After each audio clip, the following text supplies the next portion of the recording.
সরকার আমাকে বলছে আমি দেশের নাগরিক নয়, আবার সরকার আমাকেই বলছে কি তুমি প্রমাণ দাও কি তুমি ভারতীয়। ব্যাপারটা বুঝলেন কি না? আমাদের কাগজ যদি ঠিক না থাকে তাহলে আমাদের কাগজ থেকে 52 সাল থেকে আজ অব্দি যে তোমরা ভোট নিয়েছো সে ভোটটা বেআইনি, সেটাকে ডিক্লেয়ার করতে হবে। আমাদেরকে যে তোমরা আধার কার্ড দিয়েছো সে আধার কার্ড দিয়ে আমাদের ব্যাংকে লিঙ্ক করেছো, আমাদের আধার কার্ড দিয়ে ইনকাম ট্যাক্স আইটি আমাদের লিঙ্ক করা আছে, সমস্ত ওয়াইসি যে করা আছে সেগুলো বেআইনি, আগে সেটাকে ডিক্লেয়ার করো। আমাদের সমস্ত নথি বেআইনি আছে সেটা সরকার আগে ডিক্লেয়ার করে বলুক কি হ্যাঁ সমস্ত ভারতীয় নাগরিকের যে নথিপত্র 52 সাল থেকে আজ অব্দি আছে দেশ স্বাধীন হওয়ার পর থেকে সেগুলো বেআইনি আছে, এটা ডিক্লেয়ার করুক। তাতে প্রধানমন্ত্রীরও সমস্ত জিনিস বেআইনি হবে, অমিত শাহরও বেআইনি হবে, মুখ্যমন্ত্রীরও বেআইনি হবে, আপনারও হবে, আমারও হবে, তারপরে নতুন করে হবে। এই জায়গায় নিয়ে যেতে হবে। তো অমিত শাহ প্রমাণ করুক কি আমরা ভারতীয় নয়, আমরা কাগজ দেখিয়ে প্রমাণ করতে যাব না। এই লড়াইটা লড়তে হবে। আমরা কাগজ দেখিয়ে লড়াই করতে যাব না, আমরা কাগজ দেখাবো আমি ভারতীয়।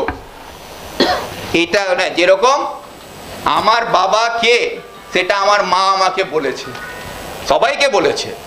আমরা নিজের বাবাকে কখন চিনি? যখন আমার মা বলে কি এটা তোমার বাবা, তখন আমি চিনেছি এই লোকটা আমার বাবা। তাকে আমাকে ওই বাপের আমি সন্তান তার প্রমাণ আমাকে দিতে হয় না। সেইরকম ভারতের দেশ আমাকে বলেছে আমি ভারতীয়, তার সমস্ত নথিপত্র আমার কাছে আছে, আমার বাপের জমি আছে, আমার জায়গা আছে, আমার রেশন কার্ড আছে, আমার আধার কার্ড আছে, সেই দিয়ে আমি ভোট দিচ্ছি, আমি ভারতীয় নাগরিক, সেটা আমার প্রমাণ আছে। তার জন্য অমিত শাহকে আমাকে শিক্ষা বলতে হবে না। এই লড়াইটা আমাকে, এই জায়গাটা যদি আমরা না যেতে পারি না, আমরা যদি কাগজ খেলতে যাই, তো এটা জেনে রাখুন আমরা যে দেশের মধ্যে আছি সেখানে শিক্ষার হার 60% এখনো পৌঁছায়নি। আমি যেহেতু মুসলমান, আমি আলী ইমরান ভারতের নাগরিক নয়, তাহলে এই দায়িত্বটার সরকারের কেউ প্রমাণ করুক কি আলী ইমরান ভারতীয় নয়, সেটা অমিত শাহকে প্রমাণ করতে হবে, সেটা মোদীকে প্রমাণ করতে হবে, আলী ইমরানকে প্রমাণ করতে হবে না। এই জায়গাটাকে কিন্তু আমাদের উপরে উল্টো খেলা হচ্ছে। যতদিন বিজেপি আছে, যতদিন হিন্দুত্ব চলবে, ততদিন পশ্চিম বাংলায় আমি মুসলমান করতে পারবো। সেই জন্যে এই যে এ টিম আর বি টিমের খেলা হচ্ছে, এই খেলার মধ্যে কিন্তু আমাদের রাজ্য কেন্দ্র দুটোই জড়িত। আর আমরা হচ্ছি তাদের কাছে ফুটবল, যে যখন সুযোগ পারে সেই কখন গোল মারে। তো সেই জায়গা থেকে আমাদেরকে সাবধান হতে হবে। সেটা উত্তর দিনাজপুর বলুন, মালদা বলুন, মুর্শিদাবাদ বলুন, এইসব এলাকায় সব থেকে বেশি আতঙ্ক ছড়িয়ে দেওয়া হয়েছিল কি যদি বিজেপি চলে আসে তাহলে তোমরা সবাই বাংলাদেশ চলে যেতে হবে, বাঁচতে গেলে মমতাকে রাখতে হবে। এই স্লোগানের মধ্যে দিয়ে মানুষকে ভয় আতঙ্ক দেখিয়ে আপনাদের কাছ থেকে ভোট আদায় করা হয়েছিল। আজকে মাননীয় মুখ্যমন্ত্রী সরকারে এসছেন, তাকে যদি সব থেকে বেশি ভালোবেসে যদি কেউ আশীর্বাদ দিয়ে থাকে, যে ভোটের উপরে দাঁড়িয়ে উনি আজকে সরকারে রাজত্ব করছেন, তার সব থেকে বড় অংশ ভোটের হচ্ছে আপনারা। সব থেকে বেশি ভোট আপনারা দিয়েছিলেন, সে উত্তরবঙ্গ হোক বা দক্ষিণবঙ্গ হোক। কেন তখন এনআরসির নামে একটা ভোট করা হয়েছিল 2021 সালে। এনআরসির ভয় কারা পেয়েছিলেন? সব থেকে বেশি আমাদের সমাজের মধ্যে যারা শেরশাবাদী ভাই, যারা আমরা বিশেষ করে উত্তরবঙ্গে দেখেছিলাম, যেহেতু কি বাংলাদেশ বর্ডারের সীমানার মধ্যে আমি থাকি, সেটা উত্তর দিনাজপুর বলুন, মালদা বলুন, মুর্শিদাবাদ বলুন, এইসব এলাকায় সব থেকে বেশি আতঙ্ক ছড়িয়ে দেওয়া হয়েছিল কি যদি বিজেপি চলে আসে তাহলে তোমরা সবাই বাংলাদেশ চলে যেতে হবে, বাঁচতে গেলে মমতাকে রাখতে হবে। এই স্লোগানের মধ্যে দিয়ে মানুষকে ভয় আতঙ্ক দেখিয়ে আপনাদের কাছ থেকে ভোট আদায় করা হয়েছিল। আজকে এনআরসির ওই লড়াই, যখন এই এনআরসি হচ্ছিল তখন আমরা জয়েন্ট ফোরামের মাধ্যমে একটা কমিটি করে, তখন আমার সঙ্গে কৃতিন কাকু ছিল, মানিক কাকু ছিল, আমরা সবাই কানাইয়া কুমার, আমরা সবাই মিলে সারা রাজ্যে জুড়ে, প্রসেনজিৎ বসু ছিলেন, আমরা সবাই মিলে এই আন্দোলন গড়ে তুলেছিলাম। কলকাতার রাজপথ থেকে নিয়ে বিহারের গান্ধী ময়দান অবধি 8.5 লাখ লোকের জমায়েত করে সেখানে আন্দোলন করেছিলাম। তো সেই আন্দোলনের মধ্যে দিয়ে এনআরসিকে রুখে দেওয়ার একটা লড়াই করেছিলাম। সেই লড়াইটা আমাদের চলছিল। আজকে পুনরায় আবার এনআরসি আসছে, যেটা নিয়ে বললেন, এই যে হিন্দুত্বের, এটাকে কি নিয়ে বাবরি মসজিদের ইস্যু ছিল, এখন এটা মিটে গেছে। এখন ওদের কাছে তো হিন্দুত্বর জন্য একটা হিন্দু মুসলমান লড়াইটা লাগিয়ে রাখতে হবে। যখন আমার কবরস্থানের মধ্যে ডিসপিউট থেকে যাবে, আমার মসজিদের, আমার মাদ্রাসার মধ্যে, তো আমাদের মধ্যে ওই বিভাজনের রেশারেশিটা আরো বেড়ে যাবে। হিন্দু হিন্দু, মুসলিম মুসলিম আমরা করতে থাকবো। এইটাকে যতদিন ওরা জিয়ে রাখবে ততদিন তারা রাজত্ব করবে। সেই জন্যে এই সব পরিকল্পনা নেওয়া হচ্ছে। আর এই পরিকল্পনার মধ্যে শুধু দেশের সরকার নয়, আমাদের রাজ্যের সরকার যে সমানভাবে জড়িত। উনিও ভালো করে জানেন, যতদিন বিজেপি আছে, যতদিন হিন্দুত্ব হিন্দুত্ব চলবে, ততদিন পশ্চিমবাংলায় আমি মুসলমান মুসলমান করতে পারবো। সেই জন্যে এই যে এ টিম আর বি টিমের খেলা হচ্ছে, এই খেলার মধ্যে কিন্তু আমাদের রাজ্য কেন্দ্র দুটোই জড়িত। আর আমরা হচ্ছি তাদের কাছে ফুটবল, যে যখন সুযোগ পারে সেই কখন গোল মারে। তো সেই জায়গা থেকে আমাদেরকে সাবধান হতে হবে।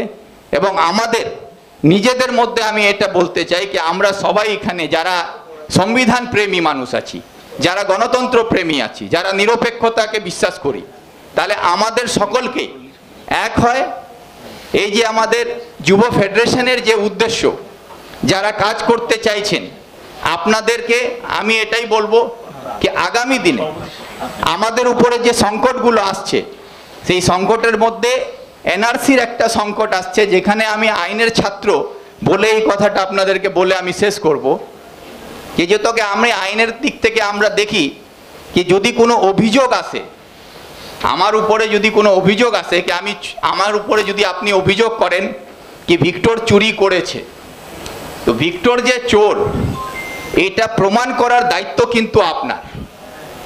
কারণ আপনি আমাকে চোর বলছেন, তো আইনের কাছে আপনাকে প্রমাণ করতে হবে কি ভিক্টর চোর আছে, যেটাকে আমরা বলি বার্ডেন অফ প্রুফ। তো ওটা আপনাকে করতে হবে। কিন্তু এখানে উল্টো হচ্ছে, সরকার আমাকে বলছে আমি দেশের নাগরিক নয়, আবার সরকার আমাকেই বলছে কি তুমি প্রমাণ দাও কি তুমি ভারতীয়। ব্যাপারটা বুঝলেন কি না? মানে বার্ডেন অফ প্রুফটা হচ্ছে সবসময় যে অভিযোগ করবে, অভিযোগকারীর উপরে হচ্ছে বার্ডেন অফ প্রুফ, কি ওকে প্রমাণ করতে হবে কি আমি চোর। কিন্তু আমাকে চোর বলছেন আপনি, কিন্তু আবার আমাকেই বলা হচ্ছে কি তুমি প্রমাণ দাও তুমি চোর নয়। এই খেলাটা খেলা হচ্ছে, যেটা আইনের বিরুদ্ধে, আমাদের সংবিধানের বিরুদ্ধে।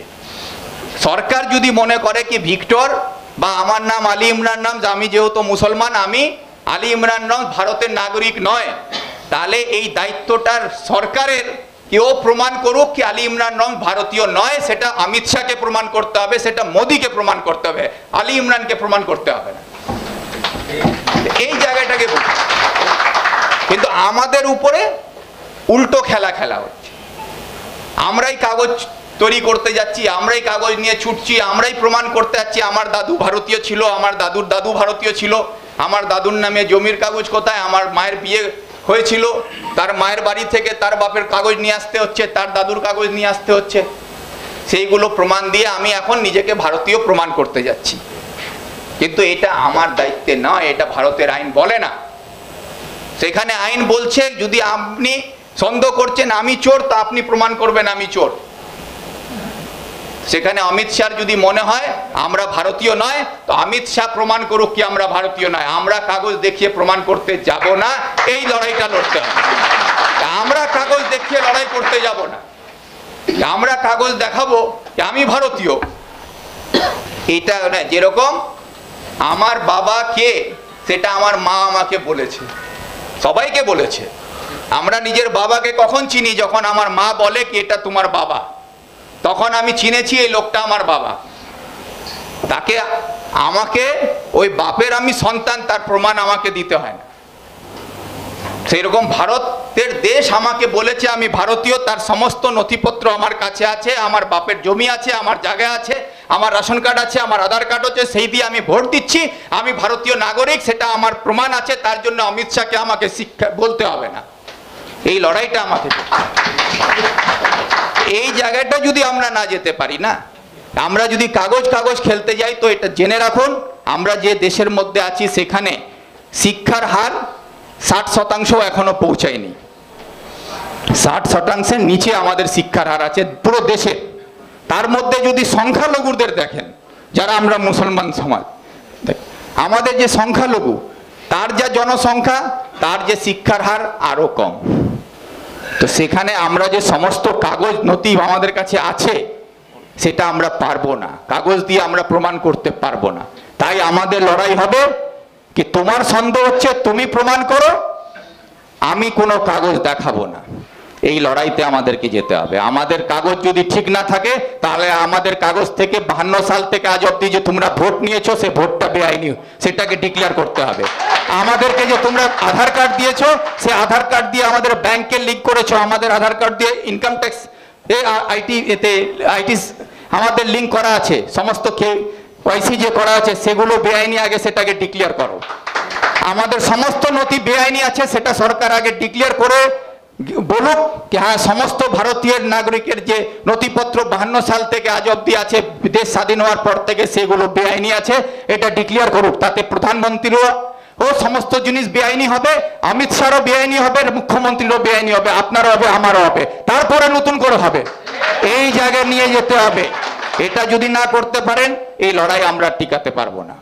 এই জন্য আমি আমার সময় না নিয়ে সকলকে আমার তরফ থেকে আসসালামু আলাইকুম নমস্কার দুই কাকুকে জানিয়ে আমার বক্তব্য এখানে সোচার কামরুজ্জামান ভাইকে আমি এটাই বলবো, আপনি যে লড়াইকে নিয়ে এগিয়ে যাচ্ছেন এই লড়াই আপনি বুক ফেলিয়ে সাহস নিয়ে করুন। আপনার সঙ্গে আমরা সবাই আছি, আলী ইমরান রামজ আপনার পাশে সবসময় থাকবে, এই আশ্বাস দিয়ে আমি আমার কথা শেষ করলাম। ধন্যবাদ।